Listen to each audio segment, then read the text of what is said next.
¿Qué tal? ¿Cómo están? Bienvenidos, bienvenidas a una nueva emisión de WhatsApp, este programa en el que intentamos hablar de la manera más sencilla posible de energía, de una de las agendas estratégicas más importantes de la Argentina actual y para los próximos años. Como siempre, estoy acompañado por dos referentes del sector, dos personas que las empresas energéticas se pelean para incorporarlos a sus huestes, pero ellos tienen un compromiso indubitable con el periodismo, no el peronismo, con el periodismo, y por eso están aquí a mi lado, principalmente Luciana Glesser. ¿Qué haces, Lu? Bienvenida. ¿Cómo estás, Rafael? Con el peronismo también, un poquito. No soy peronista, No yo. sos peronista. No, me cuesta mucho. Yo fui adolescente en los 90, Es verdad. Tengo una resistencia Sí. por historia, no me tocó. Está muy bien. Pero así todos estamos dándolo todo. Pero con el compromiso indubitable con el periodismo dándolo- lo tenés. Sí. Lo firmé en el contrato. Tenés Compromiso indubitable con el periodismo y así lo firmé, puse el gancho, así que acá estamos poniendo el cuerpo. Sí, y otro hombre muy comprometido con las palabras es Fernando Krakowiak. ¿Qué haces? ¿Cómo andás, Rafael? ¿Todo bien? Bien, muy bien. Vinimos los dos de camisa. Y bueno, otra no queda. Es el momento. Exactamente. Sí. Les damos nuestras vías de comunicación.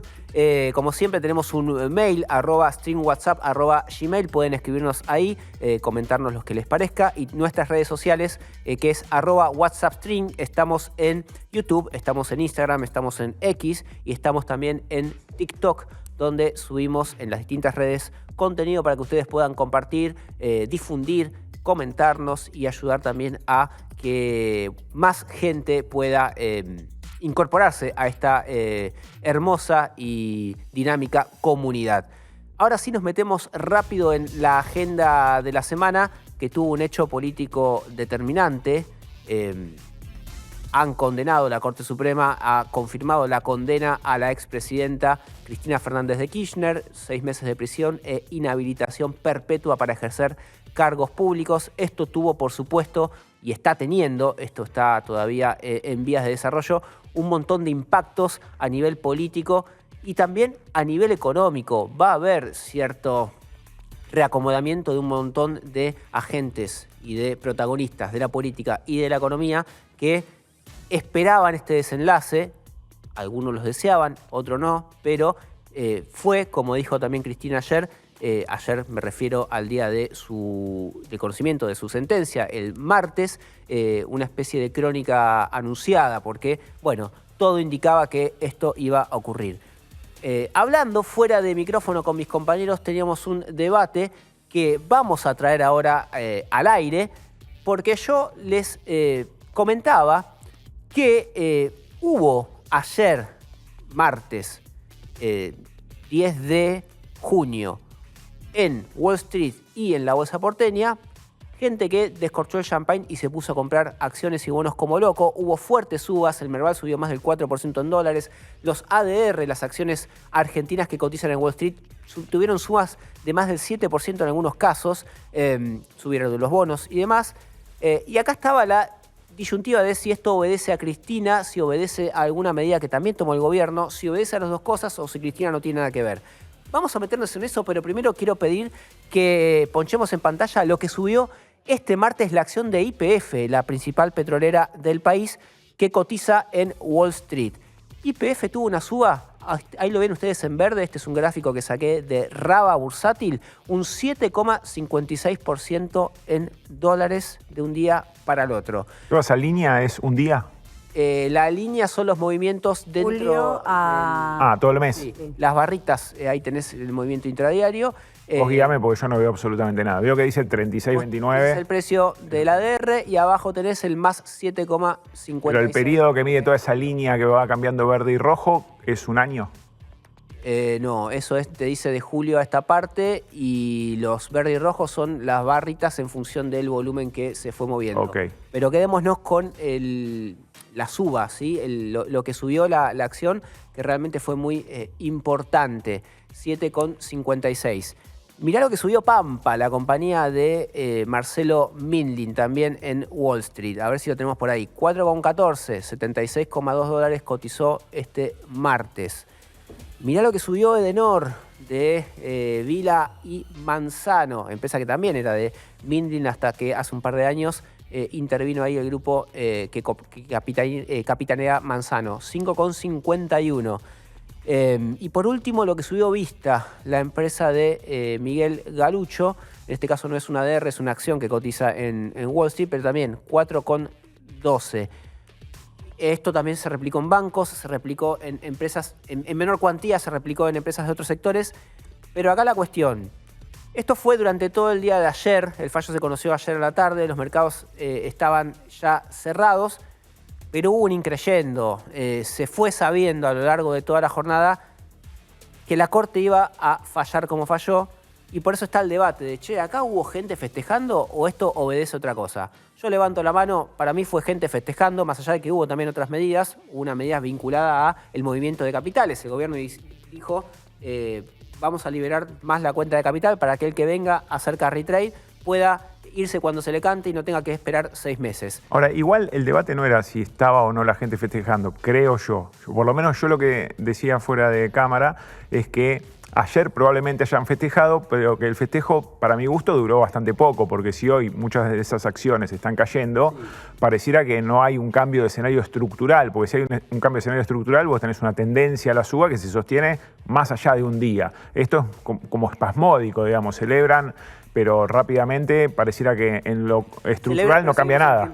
Exactamente. En el mismo sentido se expresó ayer Jorge Timerman. Javier Timerman, el lobo argentino en Wall Street, un experto, ¿no?, en sistema financiero, y decía que respondía incluso más al anuncio, ¿no?, al endeudamiento muy agresivo en dólares que le permite al gobierno contabilizar, sumar reservas alquiladas, porque en definitiva está pagando por esas reservas, y eso le da tranquilidad. Ahora bien, también explica Timerman que los mercados no reaccionan, que los mercados anticipan. Entonces, viendo que esto sucedió martes en la previa, hicieron la jugada, la subieron, tomaron ganancias y el efecto Cristina rápidamente se diluye a partir de que la embolsan, ¿no? También la cuestión. Claro. Me parece que la cuestión es, ¿el efecto Cristina es algo de mediano y largo plazo? ¿O es algo de festejemos, pero después sigue la coyuntura habitual?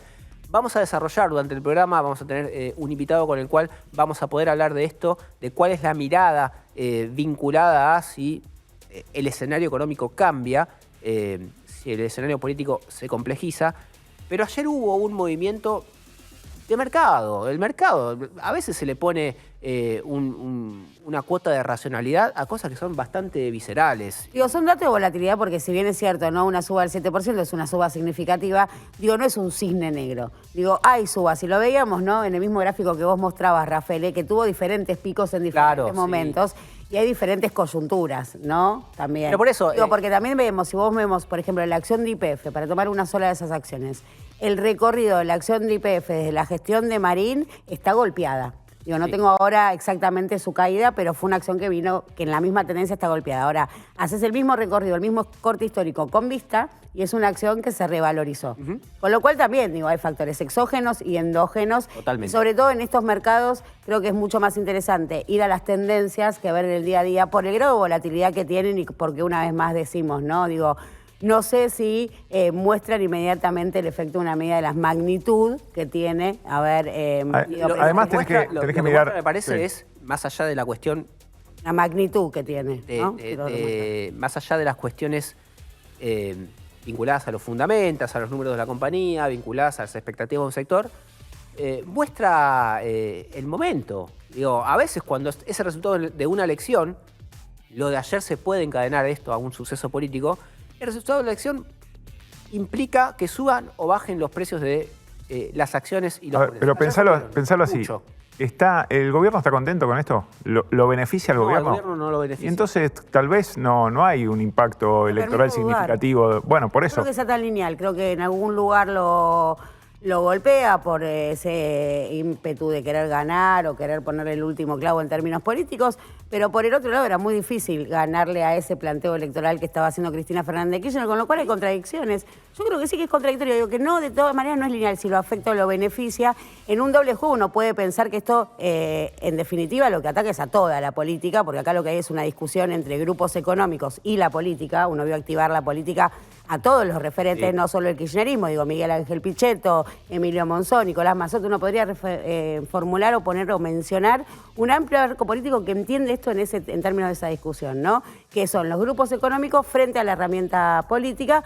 Perdió la política, con lo cual también, digo, uno podría leer que también sale golpeado, como decía Craco, el gobierno de Javier Milei ante la sentencia, ¿no? El fallo contra Cristina Fernández de Kirchner. Me parece que sí, acá no. Pero no lo veo tan lineal, ¿no? Claro. No, es que esta es la cuestión. Acá no hay eventos lineales, no hay consecuencias lineales sobre algo que todos coincidimos, me parece que es el único mutuo de consenso, de que cambia el ecosistema político y económico. Lo que pasa es que con Cristina... No Cristina... sabemos en qué dimensión, no sabemos en qué rumbo. Fortalece el ecosistema económico, fortalece el ecosistema económico que venía avanzando.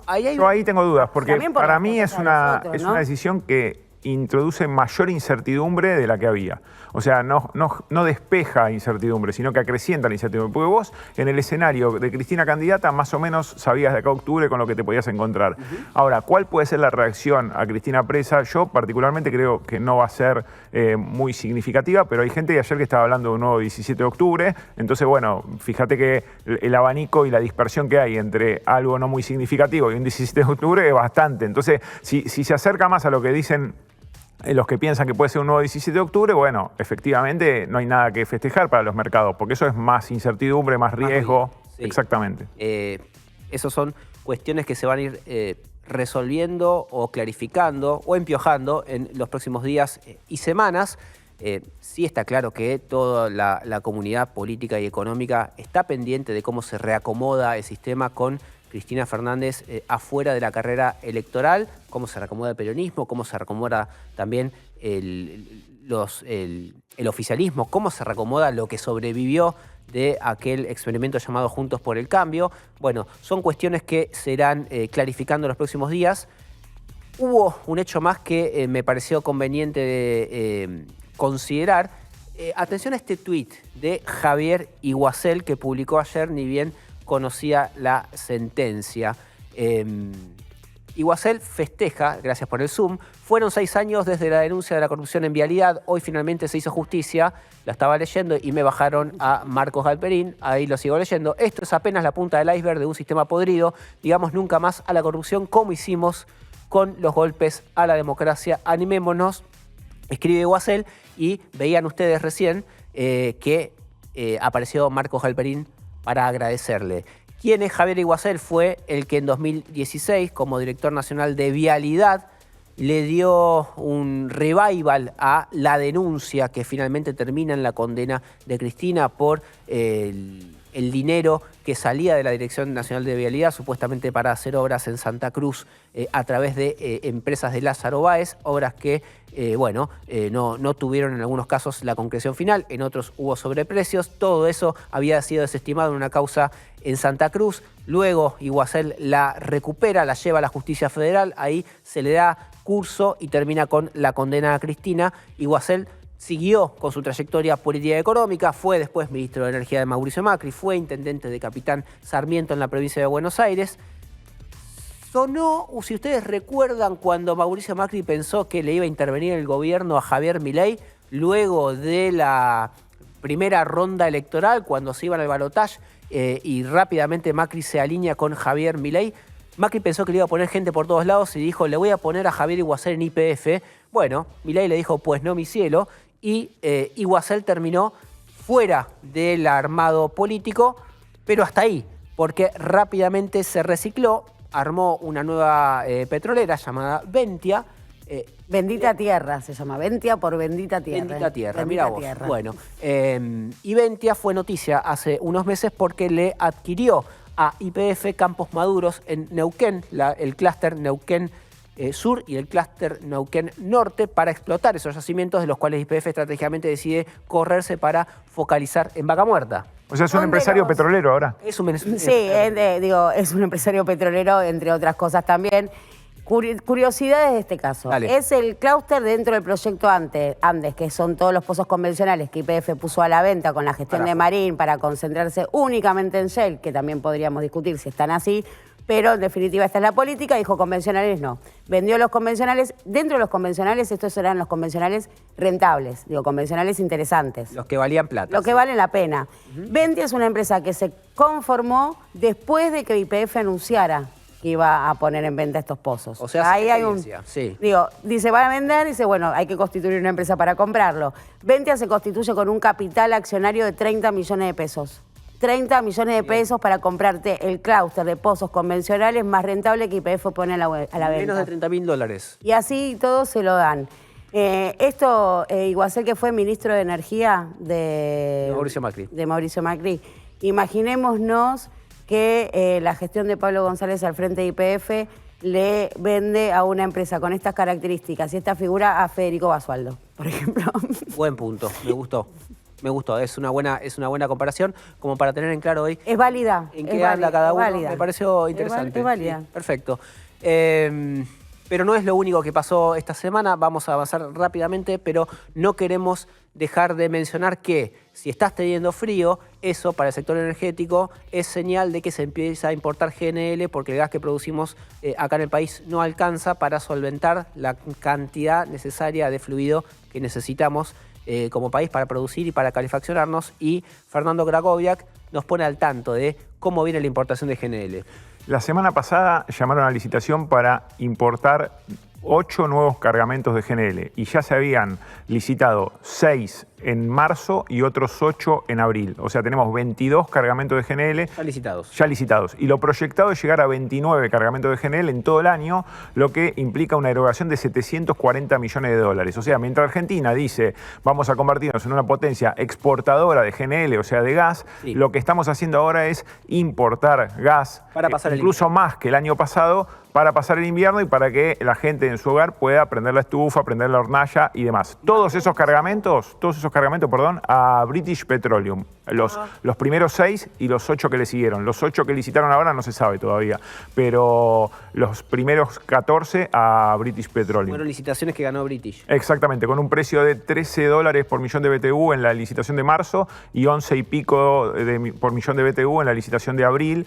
Calcula que el precio del gas de Vaca Muerta está a $3 y pico, y acá obviamente siempre se importa más caro, se importa entre 11 y medio y 13 y medio dólares por millón de BTU. Y la mayor necesidad contra el año pasado es comparás contra la recesión. Puede ser eso, también hay que ver las temperaturas, si el invierno pasado fue tan duro, yo creo recordar que no. Sí. Igual no es muy significativa la diferencia. Yo les dije $740 millones y el año pasado se importó por $671 millones, pero bueno, es un poquito más. Es un poquito más, bueno. Para que tengan una referencia de que todavía en estos periodos críticos del invierno necesitamos importar gas. Importar gas implica poner dólares contantes y sonantes arriba de la mesa, esto no se puede pedalear para adelante. Y esto en un contexto en el cual en Argentina siguen faltando dólares, a pesar de Vaca Muerta, a pesar del agro. Argentina, lo decía recién Lu, se está endeudando para sumar reservas en el Banco Central. Y este es un momento crítico en el cual empiezan a faltar más dólares de los que hay sobre la mesa.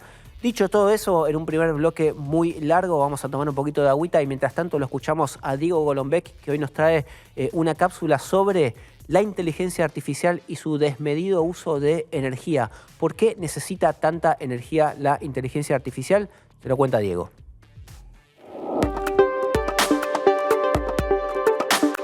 En los últimos años, la inteligencia artificial se volvió una parte fundamental de nuestra experiencia online y, por lo tanto, de nuestra vida diaria. La IA es como ese amigo que está siempre ahí para tirarte un cable, el que no importa a qué hora le escribas, vos sabés que te va a responder, ese que conoce todos tus gustos y sabe qué serie recomendarte. Y al igual que ese amigo confianzudo, entra a tu casa y se come todo lo que encuentra sin preguntar. Si alguna vez vieron Seinfeld, van a entender que la IA es como Kramer, pero que en vez de saquear la heladera, lo que tiene es una sed voraz de energía. No es que sea un vicio tecnológico, sino que detrás de toda consulta, de cada reconocimiento facial o de cualquier asistente virtual, hay un procedimiento súper exigente que se pone en marcha. Primero, para que la IA aprenda, ¿sí? Necesita procesar cantidades enormes de datos. ¿Cómo? Usando centros de datos con procesadores superpotentes que trabajan a máxima velocidad días y semanas. Y no, estos centros de datos no son solo computadoras en el sentido tradicional, sino grandes instalaciones llenas de miles de servidores que son computadoras muy potentes diseñadas para procesar, almacenar y gestionar enormes cantidades de información.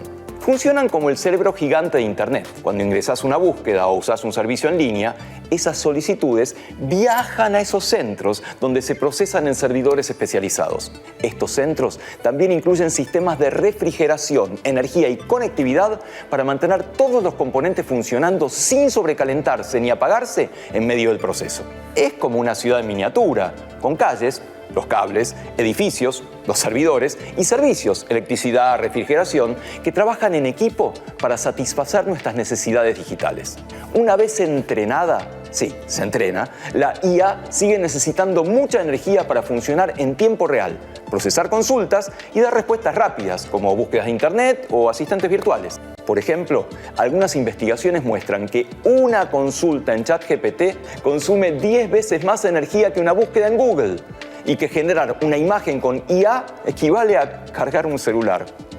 Esto no se trata de salir con antorchas a quemar los centros de datos, porque rechazar el progreso es una actitud obsoleta. Desde las grandes compañías de tecnología están buscando crear algoritmos más eficientes para reducir y optimizar el consumo y así utilizar energías renovables para alimentar los centros de datos. La mayoría de las personas ya descubrimos que la IA es una herramienta que puede mejorar nuestro rendimiento profesional y facilitar nuestras vidas. Sin embargo, la clave está en equilibrar innovación con responsabilidad. Así podemos disfrutar del progreso sin sacrificar nuestro futuro, porque en definitiva, la verdadera inteligencia está en cuidar nuestro planeta Tierra.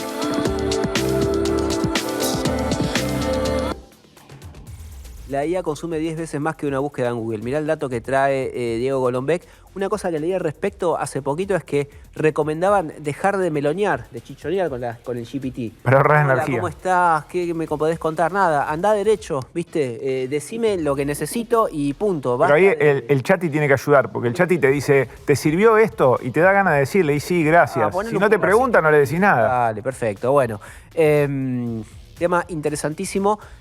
Y ahora vamos a la primera entrevista del día de la fecha. Es una nota que teníamos pautada desde hace mucho, pero que nos viene como anillo al dedo para seguir hablando de lo que sucedió ayer, de la confirmación de la condena de Cristina Fernández de Kirchner, porque quien nos visita hoy es el director de Opina Argentina, la consultora. Hablo ni más ni menos que de Facundo Nehamkins. Facundo, bienvenido a WhatsApp, gracias por venir. ¿Cómo estás? Hola, ¿qué tal? ¿Cómo les va? Bueno, bien, por suerte. Aprovechamos que tenemos acá. ¿Cuál es tu primera mirada del escenario político y económico que se viene con Cristina fuera, por lo menos, de la competencia electoral? No sé si me animo a decir del armado de la política, pero sí de la competencia. Bueno, viste que las cartas de navegación antigua, que no conocían todo el planisferio, en las partes que eran desconocidas ponían terra incógnita, ¿no? Sí. Es decir, tierra desconocida, de alguna manera. Yo creo que estamos ante esa situación en términos políticos. Estamos entrando en una zona de navegación que no conocemos. Básicamente, ¿por qué? Porque nunca en democracia tuvimos una situación de estas características, que es una líder de una parte muy significativa y muy representativa de la sociedad. En los peores escenarios, 20-25%. En los escenarios más generosos, 30-35%. Pero bueno, estamos hablando de que 1 cada 5, 1 cada 4, 1 cada 3 argentinos se sienten adherentes, seguidores, tienen una muy buena imagen de Cristina Kirchner. Entonces, ese personaje, que además ha sido dominante en la política argentina en los últimos 20 años, hoy no se puede presentar elecciones, no mañana, pasado, en esta elección, porque hubo un problema.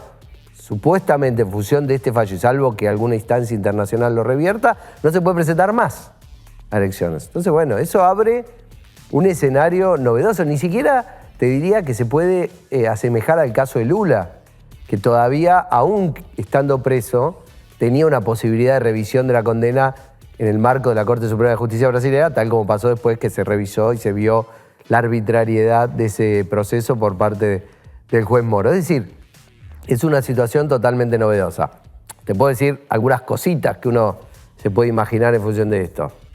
¿Qué te puedes imaginar? Te puedes imaginar que al principio el peronismo va a tener una situación de dejar de lado ciertas diferencias, cierta fragmentación y ponerse alrededor de Cristina en la idea de que un líder de su espacio político está siendo perseguido y persiguen a uno o persiguen a todos, ¿no? Sí. Entonces, ahí hay un elemento para trabajar. Después, un interrogante es a este gobierno, al gobierno de Milei, ¿le convenía esta situación? Yo escucho, no digo que no haya intereses creados detrás de la detención de Cristina Kirchner, no soy tonto, no soy ingenuo. Siempre te digo, es el gobierno de Milei. Uno venía viendo cómo transitaba el gobierno de Milei el año electoral y la verdad que uno dice, no necesita a Cristina presa. Venía con un rendimiento normal en la mayoría de las provincias, donde tuvo que ganar, ganó y ganó bien la ciudad de Buenos Aires, y uno venía viendo que de atrás venía corriendo en la provincia de Buenos Aires en un rendimiento creciente en relación a un peronismo estancado en la provincia de Buenos Aires que todavía lidera, pero con dificultades. Entonces uno dice, no es el gobierno de Milei, por lo tanto, al gobierno de Milei esto le genera una turbulencia, sí. Es decir, que haya una líder, bueno, en fin, digo, ¿quién son todos interrogantes. ¿Quién necesita a Cristina presa? Si no es el gobierno. No, a ver, me da la sensación que el enfrentamiento que ha tenido Cristina en términos históricos no ha sido con Milei. Quizás sí con intereses que Milei puede circunstancialmente representar en este momento, pero sus enemigos no los ubico en La Libertad Avanza. ¿Los ubicás en Juntos por el Cambio o los ubicás en el cierto sector del establishment? Claro, me parece que habría que ubicar. Que tampoco sé, a ver, yo no soy periodista, soy analista político, por lo tanto no puedo hablar con información. Entonces yo te puedo decir, la persona en un grupo dijeron vamos por acá, vamos por allá. Uno conoce, escucha, camina por la ciudad de Buenos Aires, recorre, escucha cosas, a quiénes le interesa. Ahora, por ahí es una jugada que condiciona a los dos, ¿eh? Ojo, sí. A Milei y a Cristina. A Cristina, porque la saca del juego, la saca de la cancha, la detiene, la mete presa, la pone en un lugar de irrelevancia política, siempre y cuando la sociedad no empiece a depositar ahí una esperanza y una expectativa si al gobierno de Milei no le va bien. En cuanto al gobierno de Milei, una amenaza. Presidente, 2 vicepresidenta que va presa. Puede pasar a vos también. Que puede pasar a vos también. Es decir, la justicia por primera vez poniéndose por encima de la política en la historia argentina. Nunca pasó eso, nunca hubo un presidente condenado y no solo condenado a una sentencia de prisión, sino a poder ser más candidato. Sí, Menem, con todas las causas que tenía, aún habiendo ido preso, podía ser candidato y de hecho fue senador hasta el final de sus días, aún en la irrelevancia política. Entonces, este es un hecho nuevo que yo creo, insisto, es una jugada. Si hay una jugada detrás, es una jugada a 2 bandas. No le pega solo a Cristina, por más que el mileísmo lo festeje, diga se hizo justicia, fin. Eso es lo público. Yo hago una lectura distinta y diferente sobre esta situación. Segundo, más allá de esto, para ciertos sectores económicos, o no sectores, sino empresarios, esto huele a noticia deseada en algún punto.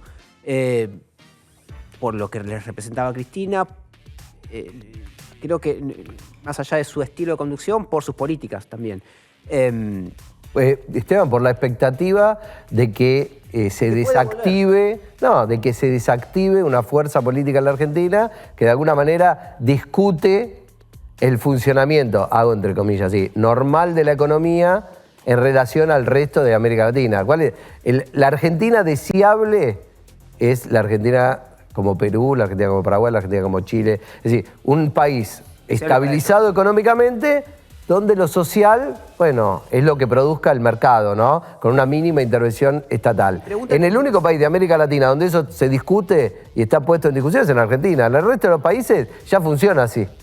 Y esa lectura que entiendo que hacen muchos empresarios grandes, en este caso la energía también, la minería, otros sectores, las telecomunicaciones, pero eso puede redundar en, bueno, ahora sí vamos a poner la plata que hay que poner para salir de estas décadas de estancamiento, etcétera, etcétera, etcétera, o seguimos mirando la macro independientemente de lo que pase con la principal figura política de los últimos 20 años. Yo no creo que ningún empresario ponga miles de millones de dólares en ningún lado porque va alguien preso, ¿no? Me parece, a ver, en Perú, en Chile, en países donde quizás hay más inversión que acá, no sé, querría verlo eso, pero digo, donde uno ve más inversión, por lo menos en áreas que son extractivas, como los minerales, supongamos, el petróleo, tiene más que ver con el contexto de estabilidad económica y de desprendimiento, de alguna manera, de la gestión de la economía respecto de la gestión de la política. Okay. Entonces, lo que en Argentina no hay es eso, no hay un desprendimiento de la gestión de la economía respecto de la política. Depende quién gobierne, la economía marcha para un lado o marcha para el otro. A algunos les puede parecer bueno eso y les puede generar expectativas de construcción de un país más igualitario.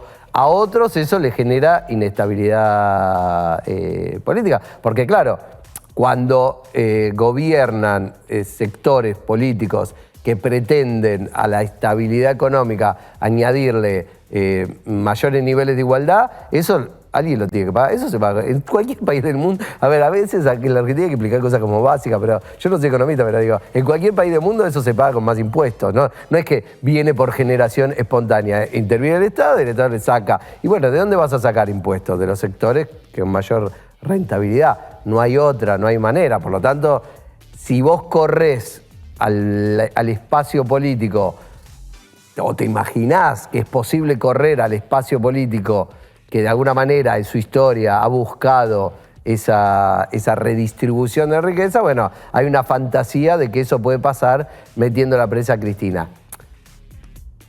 Que hay que ver si es tan fantasía, porque la realidad es que el peronismo no ha sido siempre en su historia el partido que lidera una coalición redistribucionista. Si vos lo ves en los 90, el peronismo era otra cosa. Al contrario, era casi te diría el partido del ajuste. Entonces, digamos, fue el kirchnerismo el que hizo que el peronismo retomara esa senda de partido de la justicia social, por decirlo de alguna manera. Entonces, es posible que si el peronismo no tiene el liderazgo del kirchnerismo, se convierta en un partido quizás más parecido a otros partidos de izquierda de América Latina, que gobiernan, que hacen cosas en el margen, pero que su agenda de reformas pasa a ser muy moderada, ¿no? Ahora, vos recién hablabas del humor social en algún punto. Bueno, en algún punto por ahí, si el experimento Milei sale mal, esas personas que se sienten referenciadas en Cristina tengan más ánimos de salir a la calle a pedir por su situación. Esas personas que hoy la pasan mal, ¿qué tan mal la están pasando y qué ponderan de la situación de Milei en términos económicos? Estoy pensando en baja la inflación, pero estamos pagando cada vez más de tarifas, por ejemplo. No sé hasta dónde es compatible bancar, bueno, banco a este gobierno que me está acomodando los números y me está ordenando de alguna manera cuando voy al supermercado, aunque puedo comprar menos, porque la plata se me va por otro lado. Bueno, a ver, el peronismo en el último gobierno de Cristina, sobre todo, y en el gobierno de Alberto Fernández, subestimó el impacto que la inflación tiene en general, ¿no? Transversalmente en la economía, en todos los sectores. No en términos de programa económico, no entro en esa discusión, porque además no es mi área de expertise, pero sí en términos de lo que le genera al ciudadano de a pie o al ciudadano común, de cualquier nivel social, salvo que es rico, que siempre vive bien, ¿no? En cualquier contexto, con más o con menos inflación, lo que le genera en términos de desgaste en su vida cotidiana un proceso inflacionario, por más que se declame, bueno, pero las paritarias igualan la inflación, más allá de eso, evidentemente eso tiene un efecto muy gastante. Por lo tanto, que aparezca un gobierno que pone eso en agenda, y que de alguna manera recorre un camino que muestra un descenso en los índices de inflación, la sociedad lo saluda con apoyo. No es un apoyo del 100%, el gobierno de Milei no tiene un apoyo del 100%. Es una mitad de la sociedad que siente que el camino del descenso de la inflación es un camino deseable y que un gobierno se ocupe de eso está bien. Ahora, vos le preguntás a la gente si está de acuerdo con la tarifa. Nosotros hacemos encuestas en donde preguntamos, ¿usted está de acuerdo con la tarifa, por ejemplo, del consumo eléctrico? Y la gente te dice que es excesiva en relación al servicio que se le presta. Eso te lo dice un 70%. Pero bueno, está bien. La gente nunca quiere pagar una tarifa... Sí. Aunque el servicio fuese bueno, probablemente diría que la tarifa es alta. Ahora, cuando vos empezás a preguntar sobre cómo debería ser ese servicio, ahí aparece la grieta en relación al espacio político que perteneces. En general, aquellos que vienen de una tradición más peronista, que votaron a Massa, es decir, entre un 45 y un 50% de los argentinos te van a decir que la empresa debería ser pública, que el Estado debería subsidiar la tarifa. Es decir, el programa pre-llegada de Milei al poder. Y tengo una cosa, esa gente que no está conforme, ¿ve que Cristina Kirchner o el kirchnerismo podría darle respuesta a su situación de malestar actual? Digo, porque en el segundo gobierno de Cristina Kirchner y en el gobierno de Alberto Fernández, en gran parte no pudieron dar respuesta a esa situación económica y social. ¿Por qué ahora la gente depositaría la esperanza en ellos? Bueno, una parte no, que es, digamos, el rendimiento que vos ves de Massa, por ejemplo,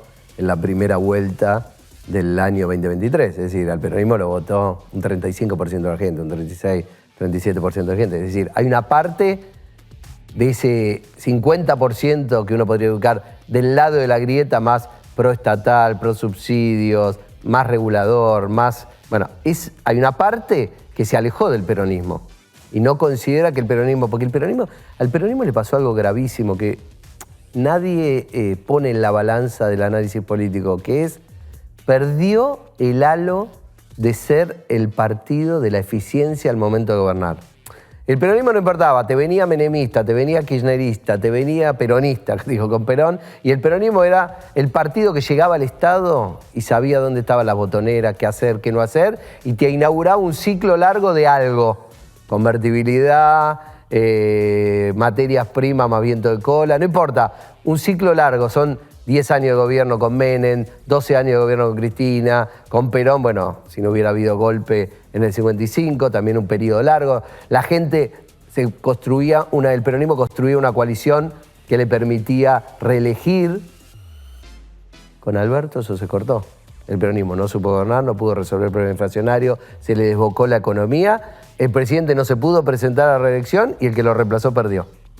Entonces, lo que vos señalás es muy importante, creo que detrás de eso, entiendo detrás de tu pregunta, hay algo vinculado a esto, que es si la gente puede volver a confiar en el peronismo como partido o como herramienta política, no solo para desplazar al que está, sí, sino para resolver los problemas que tiene la Argentina. Y ahí yo te diría, hoy no tiene para construir una mayoría alrededor de eso. Facundo, para retomar lo que te preguntaba muy despelotadamente hace un ratito, si vos tomás el dato de inflación, si tomás el dato de tarifas, si tomás otros datos de expectativas económicas de la población, ¿vos pensás que la gente hoy está mejor, está peor, está mal pero acompaña? A mí me parece que más importante para evaluar un gobierno que cómo está la gente son las expectativas. ¿Cómo va a estar, claro? Cómo piensa la gente que va a estar. ¿Qué vemos nosotros? 2024 fue el año del ajuste popular, ¿no? El gobierno hizo un ajuste tremendo, se vanaglorió de ese ajuste que llevó adelante y ese ajuste fue apoyado por una parte de la población, alrededor de un 50-55%, sobre todo hasta los meses de septiembre, octubre. Ahí el gobierno tuvo un bajón en el apoyo popular, de la mano también de dudas que surgían alrededor de la consistencia del programa económico, que resolvió a través de la construcción de gobernabilidad política con el veto en el Congreso a la ley de los jubilados, después del paso de la marcha universitaria y se recrearon las expectativas positivas. Eso duró hasta el mes de enero. En el mes de enero, yo no coincido, los que dicen, no, el gobierno empezó a caer por el discurso de Davos. Un invento, no sé de dónde sale que alguien, porque da un discurso en Davos hablando de temas de minorías, puede un gobierno empezar un declive en términos... El gobierno empezó un declive porque se empezaron a fugar las divisas. Pues todos se dan cuenta de eso. Primero se dan cuenta Cavallo, Melconian, después se empieza a esparcir eso, después empieza a presionar sobre el dólar, después todos empiezan a leer la reserva del Banco Central que bajan y caen, y después la sociedad en su conjunto empieza a tener expectativas negativas alrededor del gobierno. ¿Cuál fue el final de esa película? En el mes de marzo tuvimos 4% de inflación, y el gobierno tuvo que salir a pedir un acuerdo con el Fondo Monetario Internacional que le resolvió transitoriamente ese problema y logró recrear las expectativas porque hay una parte de la sociedad que quiere creer en este gobierno y porque no tiene otra cosa en la que creer. Eso hoy le permite al gobierno encarar el año electoral con expectativas positivas nuevamente por parte de la sociedad, como fue durante el año pasado, y con una oposición que es fragmentada y en las condiciones que estamos describiendo recién, no tiene nada para oponerle al gobierno articulado y con expectativa de ganarle y de llegar al poder en el 2027. Ahora, esto es ahora, es una cosa de... Esto es minuto, es como el rating, ¿viste? Minuto a minuto. Esto es minuto a minuto porque si el gobierno vuelve a tener una crisis de fuga de divisas o de caída de las reservas, como creo yo que está empezando a tener, por eso la postergación de la revisión con el fondo, por eso el préstamo. Entonces, si el gobierno vuelve a tener esa crisis, el gobierno vuelve a entrar en un ciclo, en una espiral descendente nuevamente y va a tener que buscar herramientas para recuperar, como le pasó a Macri después de Es decir, que yo no creo que nadie venga a invertir a Argentina porque gana el gobierno de las elecciones de medio término. Bien. Este gobierno va a dar muestra de que tiene control político si gana en el 2027, porque ya pasó con Macri. Ganó 4 años así. Macri ganó las elecciones con medio término y Esteban Bullrich, que no era el Esteban Bullrich santificado por su problema de salud, post-problema de salud, era un Esteban Bullrich que no conocía a nadie. Le ganó a Cristina Kirchner en la provincia de Buenos Aires, que es el bastión principal del peronismo. Y así todo, 3 meses después, el gobierno no sabía qué hacer con la economía de Macri. Para cerrar esta idea, sí. Para vos esta cuestión que linkea expectativas tiene que ver más con el dólar que con si a mí me va mejor, si puedo comprar más cosas o menos cosas en el supermercado. Sí. Así es, dólar e inflación. Más o mejor calidad de laburo. Es dólar e inflación. Las expectativas es dólar e inflación. Después, no quiero discutir el experienciismo, porque el otro día fui a un programa con unos colegas de usted, también muy inteligente como todos nosotros, y me decían, no, pero vos tenés empleados en tu empresa, ese empleado cuánto gana, ¿está mejor, está peor? Yo pregunto en una encuesta y veo que hay un 50% de la gente que lo apoya a Milei. Si yo veo uno, por ahí uno me dice en la calle que está peor, otro me dice que está mejor, depende en qué sector estés, depende a qué te dediques. Entonces, cada uno, a ver, vos ves algunos números de la economía que muestran que hay sectores que le está yendo mejor.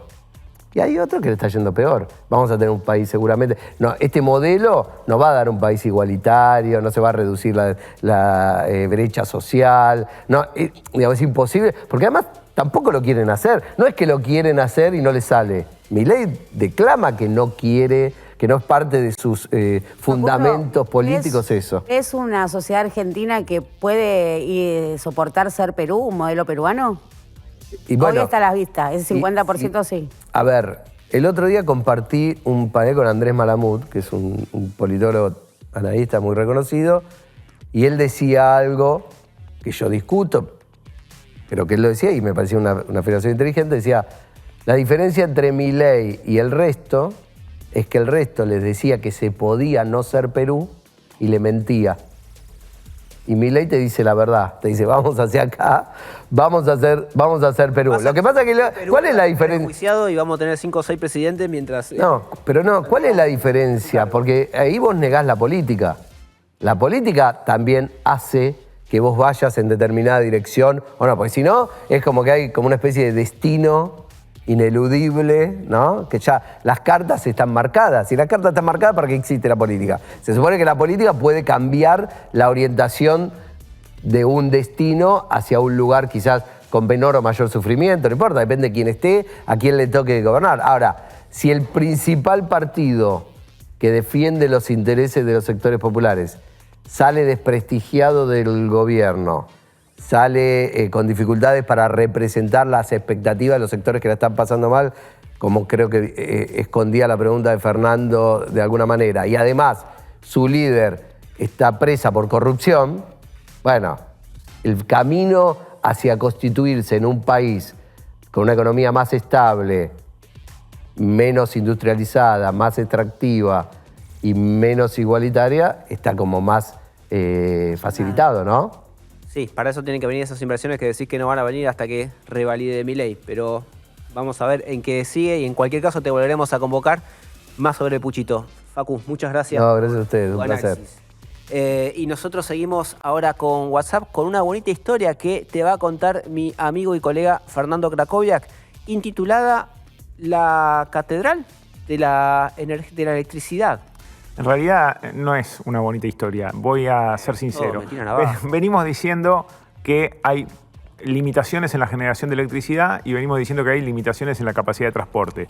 Entonces, frente a eso, ¿qué es lo que traigo? La propuesta de encomendarnos a Nuestra Señora de la Electricidad.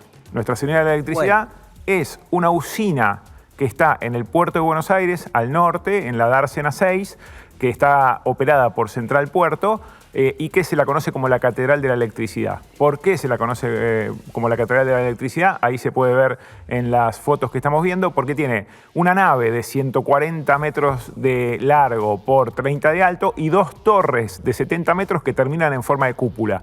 Es efectivamente como una iglesia. Se construyó en 1928, en realidad se empezó a construir en 1928, se terminó en el 33, la construyó un italiano, porque en ese momento estaba la compañía Ítalo-Argentina de Electricidad, Giuseppe Molinari, fue quien la construyó, que también construyó una usina en Bahía Blanca y aporta nada más y nada menos que el 30% de la electricidad que se consume en la ciudad de Buenos Aires. Promedio, en los momentos de alto consumo, baja al 15%. ¿Se entiende? Cuando se consume más, llegan otras fuentes de electricidad y lo que aporta esa usina, que son 360 megavatios, se reduce más o menos al 15%. Pero en un promedio de consumo, aporta 1/3 de la electricidad que consumimos en la ciudad de Buenos Aires. Sí, bonita como la ves, te aporta 1/3 de consumo de energía eléctrica. Exactamente. Y es una central vieja. En algunos otros lugares del mundo, centrales de ese estilo, que tienen más de 100 años, se reconvirtieron en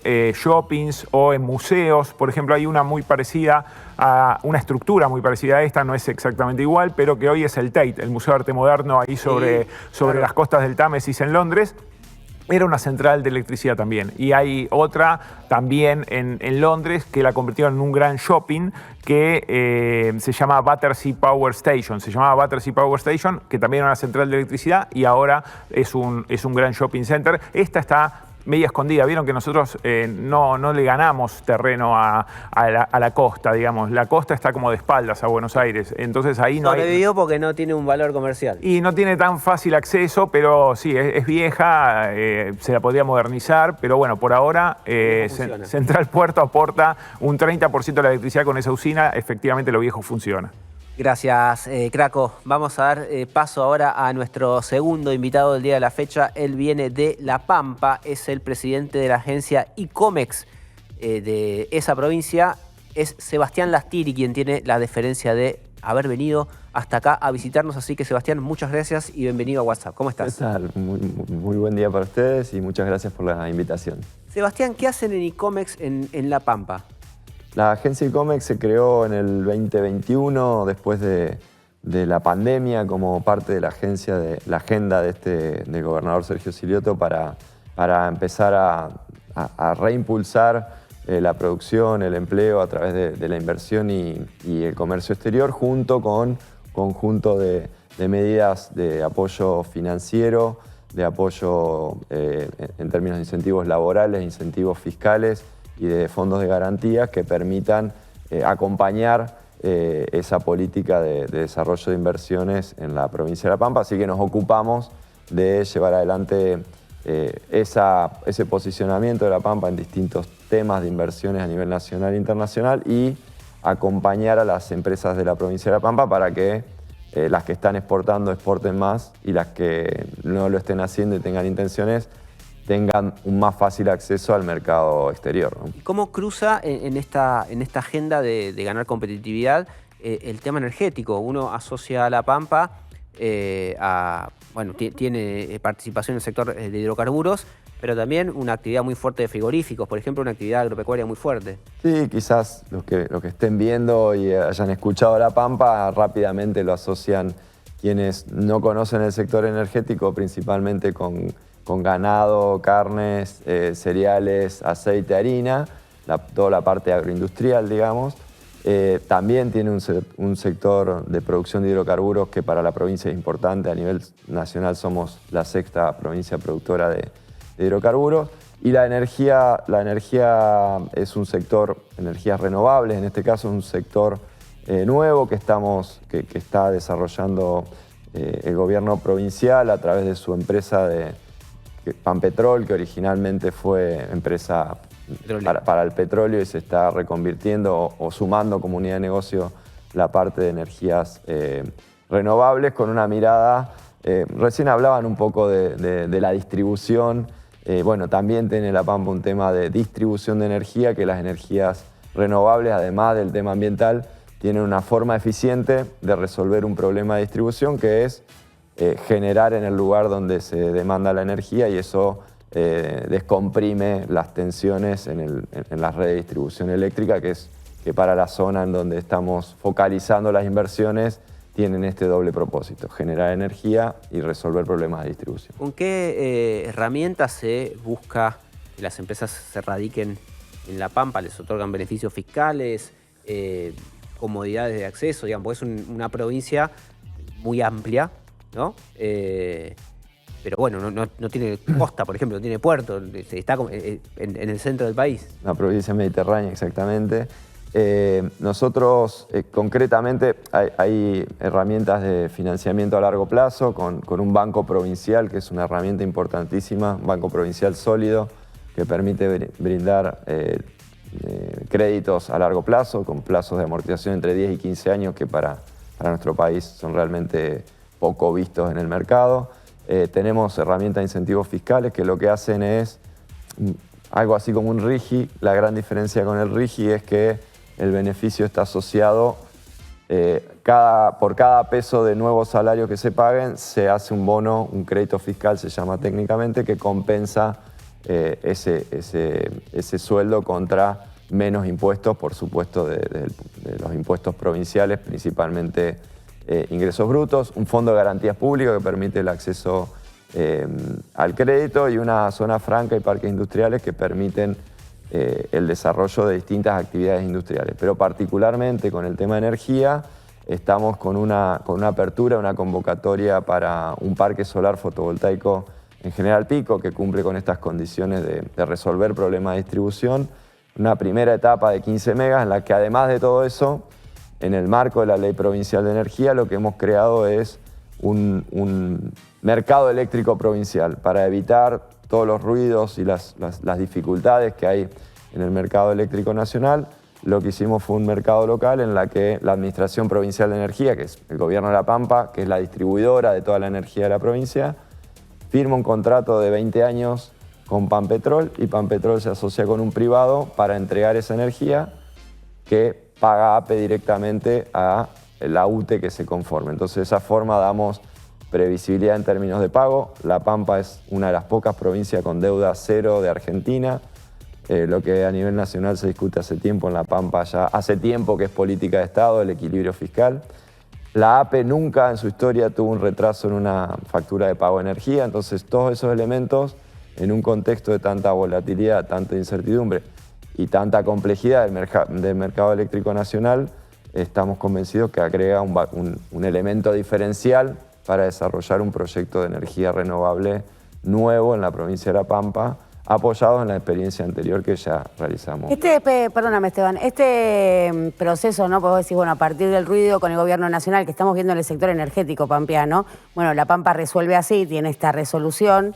Hay un proceso de provincialización muy fuerte, ¿no? De la desatención del gobierno nacional hace que se provincialice. Y la pregunta es, viendo que estas soluciones vienen de La Pampa para La Pampa, en sintonía con esta provincialización, ¿no se da una defederalización? Digo, ¿qué mesas conjuntas hay con las otras provincias? Digo, porque ustedes pueden, digo, con mucho orgullo decir no nos atrasamos, pero cuando uno va a las problemáticas provinciales donde hay atraso, donde hay subsidios, bueno, tienen otras explicaciones justamente que son muy válidas considerar a la hora de la discusión en términos de país, ¿no? Más que de provincias. Y por supuesto que la discusión nacional está presente, que el corrimiento del gobierno nacional en un montón de temas ha generado la necesidad de cada gobernador de recibir y ver qué hace con cada uno de los reclamos, energía, rutas, otro tema de transversalidad federal y nacional.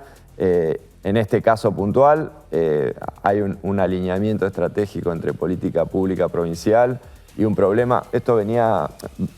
Esta ley es del 2020, o sea que venía de fines de 2020, o sea que es una política de Estado tendiente un poco a la soberanía energética, a la transición energética, y ahora se suma a resolver, por lo menos para los pampeanos, una parte del problema nacional. Otros, como son los recursos de coparticipación, que tuvieron una fuerte caída en este último mes, o como es el tema de rutas, que todavía seguimos en La Pampa y en casi todas las provincias y los foros federales en los que participamos, sigue siendo un problema.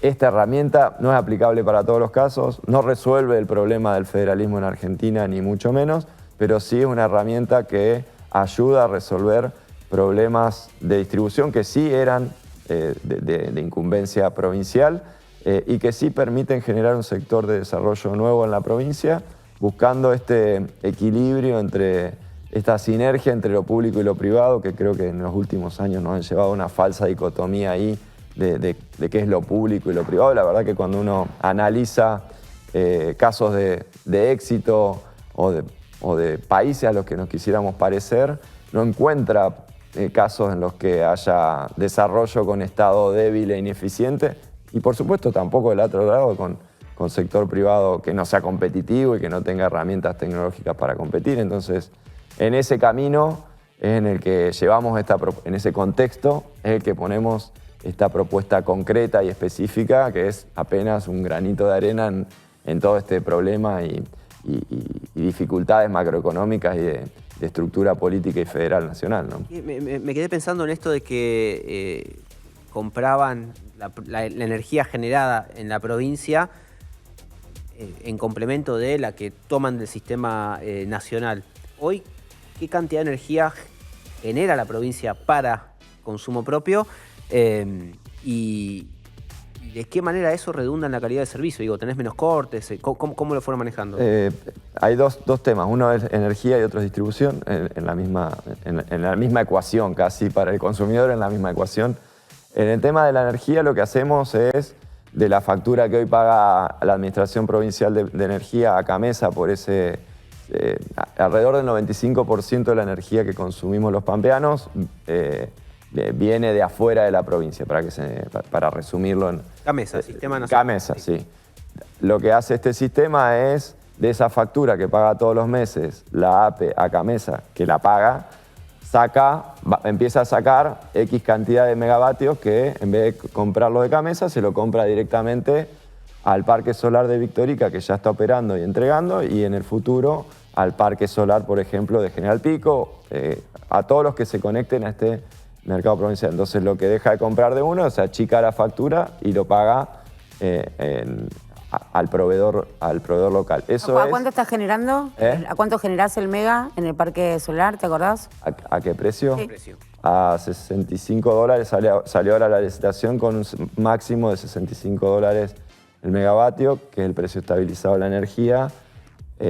Bueno, ahora el gobierno volvió a subsidiar tarifas a los generadores, pero ahora el precio sin subsidio a nivel nacional está a más de $70 el megavatio, con lo cual estamos generando energía limpia y más barata que lo que hoy compraríamos en el sistema interconectado nacional. Tengo una cosa. Sí. Bueno, decime. No, la última parte creo que ya lo dije hoy, pero es que resolver el problema de distribución es donde empieza a entrar la mejora en la calidad de servicio, porque el 2 de enero a las 2 de la tarde, cuando todos prendemos el aire, ese cable que lleva la energía al norte de La Pampa colapsa, y entonces es, en vez de invertir 65 millones de dólares en mejorar ese cable, que además lo vamos a usar 100 horas al año, generar en el lugar con una inversión mucho menor y que genera un resultado parecido con el agregado de una nueva actividad que se genera en el lugar. Algo que no me quedaba claro, tanto el parque solar como parque eólico no están obligados, aunque estén en la provincia, no están obligados a brindar esa energía al sistema interconectado nacional. Estamos conectados al sistema, estamos enchufados al sistema. Los parques eólicos que hay hoy están conectados al sistema nacional y compra y paga Camesa. En este esquema están obligados a estar conectados para ser parte de la red. Lo que cambia es que no paga Camesa y que el contrato de provisión y de pago no es con Camesa, sino directamente con la Administración Provincial de Energía, como si fuera un proveedor directo de La Pampa a la distribuidora mayorista que hay en La Pampa, que es la... Pero toda la energía que generan va al sistema interconectado. Está enchufado al sistema. Sí. Ok. Sebastián, muchísimas gracias por haber venido hasta acá, por tu tiempo y bueno, hasta cualquier momento. Muchísimas gracias a ustedes por el espacio, un gusto. Nosotros ya estamos llegando al final de nuestro programa, largo y variadito. Pudimos desconectarnos un poquito del tema dominante de la semana. Creo que lo analizamos desde todos los puntos que pudimos como para tratar de vincularlo también con la agenda energética. Así que nos despedimos por hoy. Gracias, Lesser. Ha sido un gusto, Rafael. El gusto ha sido todo tuyo. Craco, muchas gracias. Nos vemos el miércoles que viene. El miércoles que viene, si no se dan cuenta. Gente, gracias por estar del otro lado. Síganos en nuestras redes, compártanos, ayúdenos a difundir. Nosotros nos encontramos el miércoles próximo acá en WhatsApp Stream o cuando nos quieran ver. Chau.